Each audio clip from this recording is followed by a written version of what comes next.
കിടക്കുന്ന തലയ്ക്കടിയില് ഒരു ഷർട്ടുണ്ട്.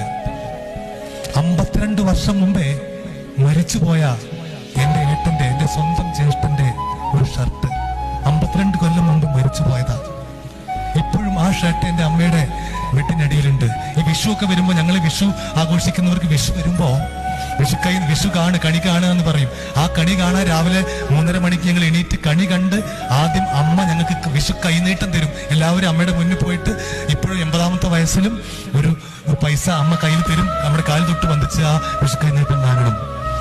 ആ വിഷു കൈനീട്ടം അമ്മ തരുമ്പോ ആദ്യം ഒരു 100 രൂപ നോട്ടെടുത്ത് ആ 5 വയസ്സിൽ മരിച്ചുപോയ എന്റെ ഏട്ടന്റെ ആ ഷർട്ടിനുള്ളിൽ ആ 100 രൂപ നോട്ട് വെച്ചു കൊടുത്തതിന് ശേഷമാണ് ഇന്നും അമ്മ ഞങ്ങൾക്ക് വിഷു കൈനീട്ടം തരുന്നത്. 52 വർഷമായി. അതാണ് ഉമ്മ. നമ്മളെ കുറിച്ച് അവർക്കുള്ള പ്രതീക്ഷ അത്ര വലുതാണ്. അവർക്ക് സഹിക്കാൻ പറ്റില്ല. അതുകൊണ്ട് ആ ഉമ്മയുടെ ഒരു തുള്ളി കണ്ണീര് പോലും നമ്മൾ കാരണം ഈ ഭൂമിയിൽ വിടാൻ ഇടവരരുത്. അമ്മയ്ക്ക് എത്ര പ്രാധാന്യമുണ്ടോ അത്രയും പ്രാധാന്യം അച്ഛനുമുണ്ട്.